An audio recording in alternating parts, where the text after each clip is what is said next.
to do that post everybody does after a trade. This guy and that guy, who's going to stop them? Maybe the guy on the right there with 516 as his jersey. Yeah. Great day to have you on, though, Timmy. Pulling the switch on the Mavs trade, what Dallas just did. It's a trade the Lakers wanted, a trade the Suns wanted, a deal Kyrie is reportedly ecstatic about at the moment. Luka reportedly signed off on it. The mural, please send help. Well, they sent Kyrie, Tim. Can this possibly work for the Dallas Mavericks? Around the horn to you. By the way, I think Kyrie Irving was ecstatic when he went to Cleveland, and then when he went to Boston, and then he was thrilled to go to Brooklyn. So I'm excited that he's excited to come to Dallas. However, I have trouble finding anything at all to like about this trade, other than that it clearly shows the Mavericks realize they have screwed up for 5 years in their inability to build a team around Luka Doncic. They tried it with a big Porzingis trade. That fell flat. They got cute with Jalen Brunson's contract. Didn't really think he would leave here to go to New York. He's gone. And now they're left with a 500 team that can't play defense. Ranks bottom 5 in the NBA in defense, which is the big change from the team that went to the Western Conference Finals. And they decided to trade their best perimeter defender and bring in Kyrie Irving, where defense is kind of an afterthought for him. I know in a video game type way, having two guards who average 60 points might sound exciting, and there will probably be some games where it is exciting. But how many of those games will there be? And how many does Kyrie intend to play? Or just is he able to play? A lot of his problems are injury related. He doesn't play a lot. And so how can anybody look at this and see how Irving's last 3 stops have ended and say this is going to go well? So this is going to. You don't believe Dallas can pull this off in the micro, no. In the macro, on any level? I don't know. I mean, he could leave in the summer if he wanted to, if he really isn't happy here. So this could be a rental. But even if they extend him, now you've committed over $40 million a year for whatever number of years to him, and the same thing to Luka. And how do you build a team around that? I just think it's going to be impossible to get it done. Courtney Cronin, any way the Mavs could pull this off? Well, to Tim's point, he could be a short-term rental, but I don't think that Dallas executes this move with that in mind. I think he does end up getting the long-term contract assurances that he couldn't get from Brooklyn, because Mark Cuban, you got to give him credit for trying to pair Luka Doncic with another superstar, because we know this usage rate for him offensively and the offensive burden he has to carry now that Jalen Brunson is somewhere else is not sustainable. 39% usage rate, fifth highest in a single season in NBA history. And when he goes to the bench, that's when things fall apart for this team. Per 100 possessions, this team can score 12 points. So clearly you bring Kyrie Irving into the mix, and realizing he's playing his best basketball with Kevin Durant injured on the bench right now. I think from a purely basketball perspective, this helps their chances in the Western Conference. Like this but move. Long term, do we know that Kyrie isn't going to be the same controversial, injury-prone guy he's been in the past?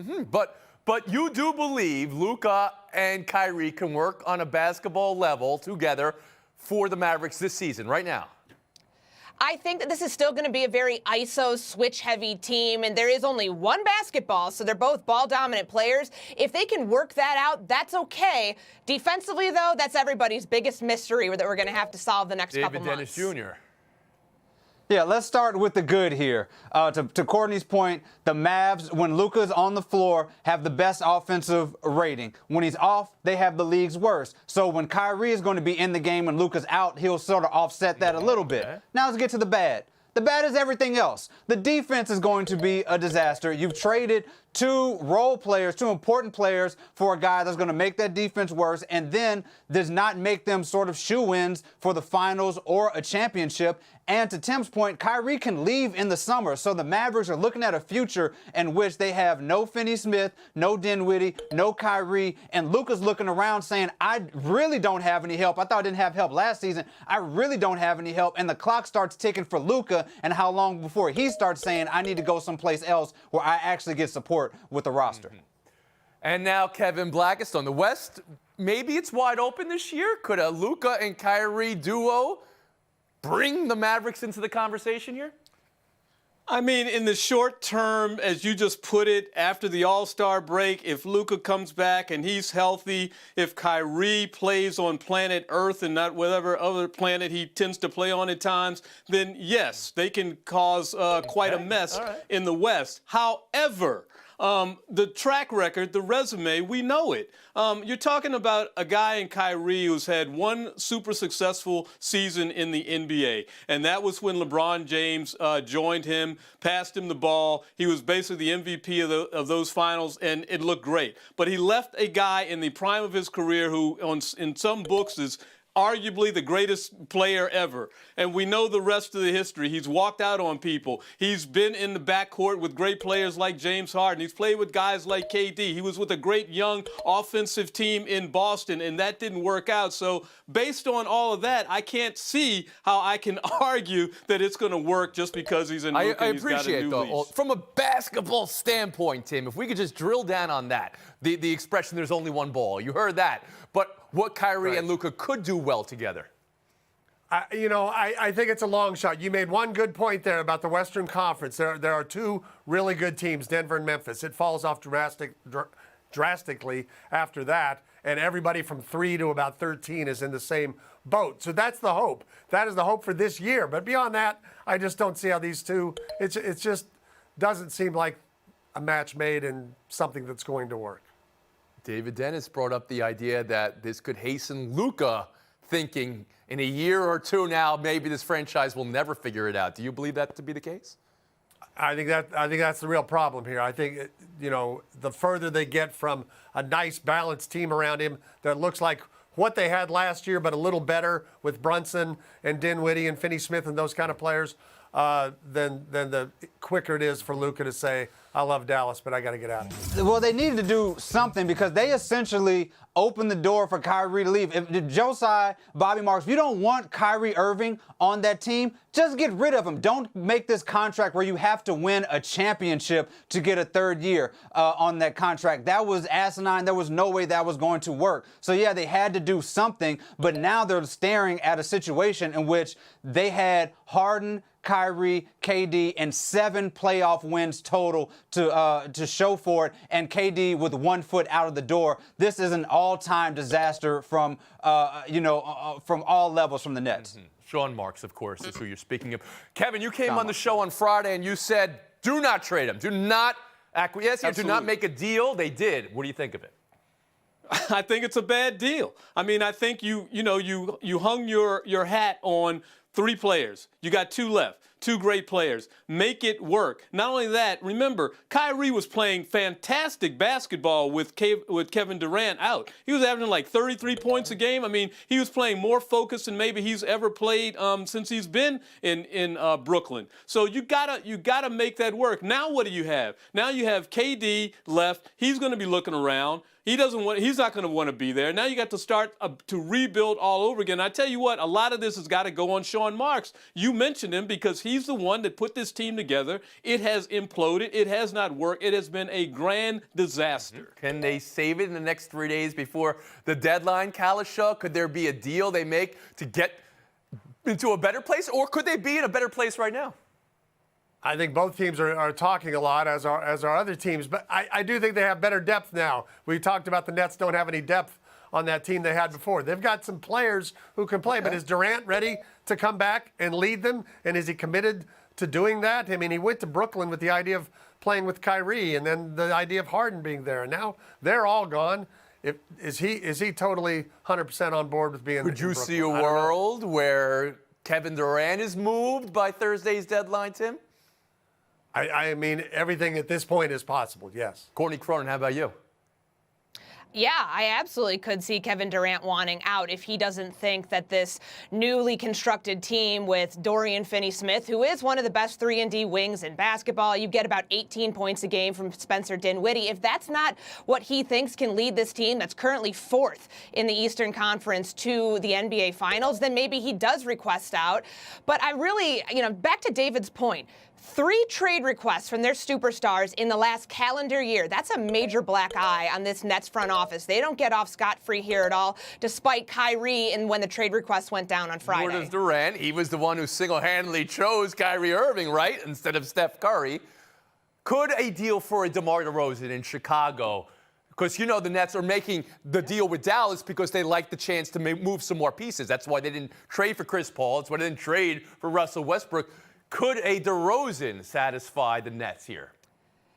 DeMar DeRozan, maybe it's a Zach LaVine. You do have some tradable first-round assets that if you want to jump right back into this pool, and if Kevin Durant can come back from his knee injury and be playing at that MVP caliber level he was before then, maybe this all ends up working out, at least in the short term for this season. David, I know you were viewing this maybe from the Lakers' perspective a little bit before this weekend, the idea that LeBron wants it might happen for the Lakers. Well, he didn't get what he wanted, right? His tweet last night was a little bit interesting. Maybe it's me. I'm not sure how serious you took that.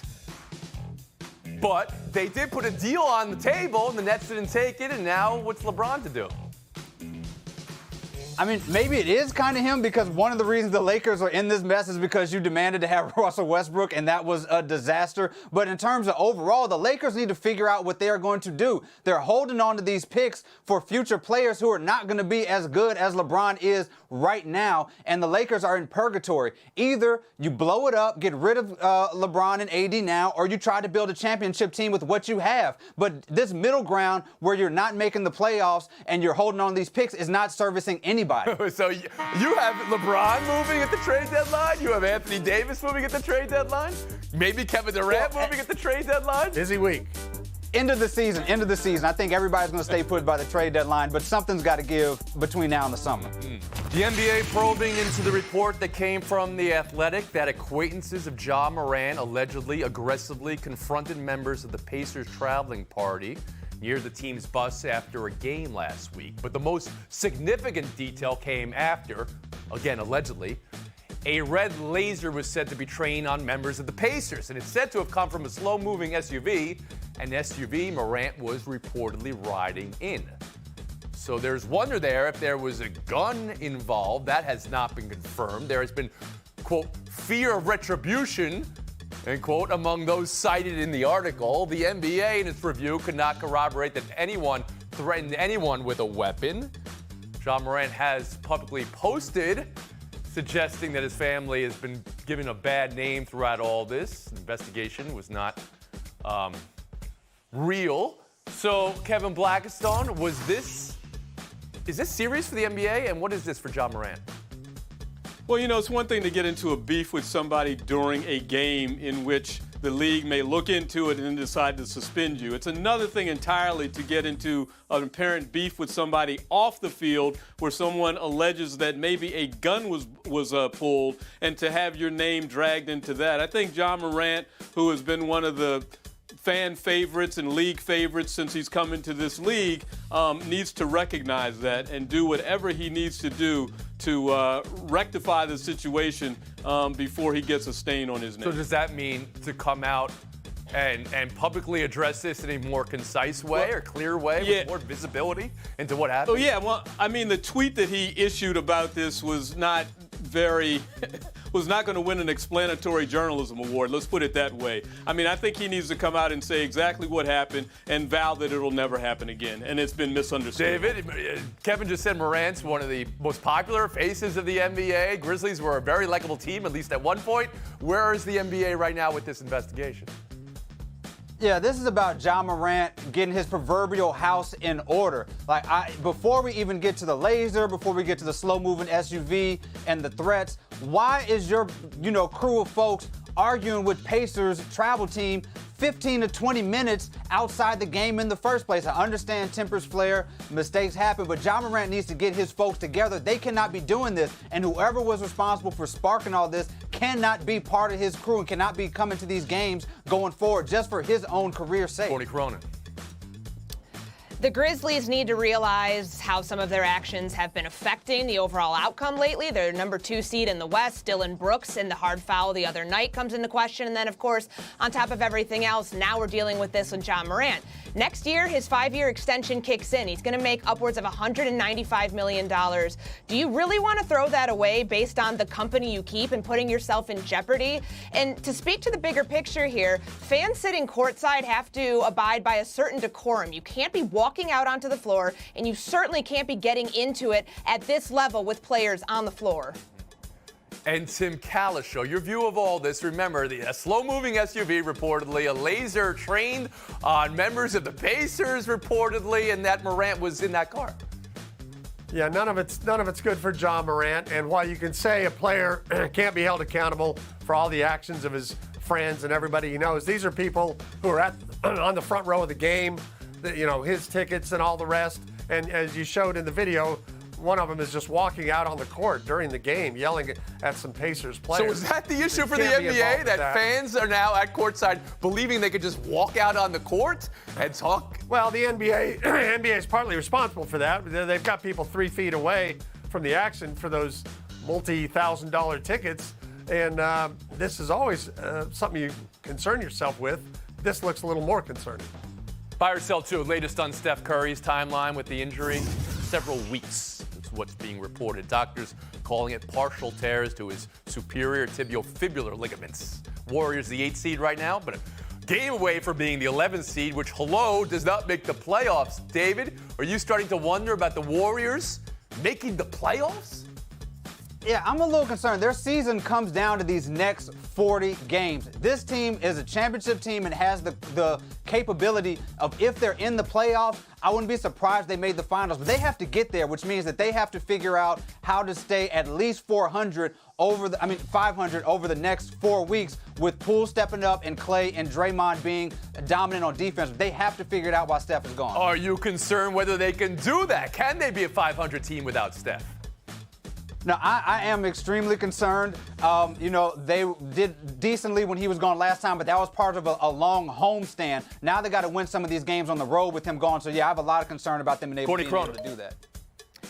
This is his second prolonged absence. They were 6-5 the last time he missed an ample amount of time with that shoulder injury. I am concerned with it, and Bob Myers, the Warriors GM, said that he wants to add to the Warriors' margin of error. So maybe ahead of Thursday's trade deadline, they make a move, and maybe they move on from a Jonathan Kuminga, James Wiseman, to bring somebody back in to help them. And who could that be? Anybody? Any spotlight on any player there? I'd love to see Kevin Durant back with the Warriors. Oh, here we go. Everybody. Cronin and David Dennis Jr. want every player in the NBA traded in the next 3 days. Go ahead, Kalishow. I think the playoffs these days, for a team like the Warriors, you're looking at the top 10. They feel like they could win a play-in game as long as they're healthy against just about anybody. So they're not really worried about missing the playoffs, but everybody's right to be concerned. This is a championship team that has never gotten on any kind of a sustained roll this year. Never looked like the team we saw last spring. Worried about not making the play-in game. They're like a game or a game and a half out of missing the play-in game. And not only that, they have a losing record this season without Steph Curry. So it does not look good for the Warriors. Cronin and Dennis for Wilbon and Kornheiser. You guys do PTI for a few days. Then you come back. We'll do a couple trades here. Weekending with number ones. South Carolina put it together, clamped down UConn late to get the road win in the national title rematch. Purdue not so lucky at Indiana. Total team effort and total team win from the Hoosiers. But the Boilermakers still number one in today's rankings. Tim, which one is the one you want to focus on? I want to focus on the one that's won 29 games in a row. That's the South Carolina women. They're trying to become the first women's team to go back-to-back since UConn used to do it year after year after year. And they are equipped to do it. Big game with LSU next Sunday before the Super Bowl. Blackstone? Yeah, I'm going to focus on that as well, but I want to get on people who are saying that the game is past Geno RM a buy. Are you kidding me? He's missing 2 outstanding players in Beckers and in Fudd. That's one of the problems, and he's going up against a South Carolina team that not only is your national champion, but also has the reigning national player of the year in Aaliyah Boston, too. I don't think anybody, everyone acknowledges that, but no one's crying over that right now. How does Purdue still stay number one after a loss? Nobody wants to address that. What's going on with that? Tim Kalishaw, take the FaceTime. Oh. Thank you, Tony. Going to have to update that jersey at the start of the show. Let me just say this about the Pro Bowl. They're trying. They're trying. They're moving in the right direction. We had, with flag football, we had Trayvon Diggs intercepting his brother. We had CeeDee Lamb. This is a big day for the Cowboys. CeeDee Lamb, your leading receiver. But they had like so many different events and games and things leading up to those games. It's hard to tell exactly how the scoring worked. But I like Peyton Manning's passion. Did you see the end of the game? He wanted to go after the ref for a call on the final play. When he lost to his brother Eli. It's an improvement. Buy it's or better. sell flag football. Like Blackstone? you see how fast they are. You see the little Garrett got hurt. Broden? Selling somewhere you don't. Thanks for watching ESPN on YouTube. For live streaming sports and premium content, subscribe to ESPN+.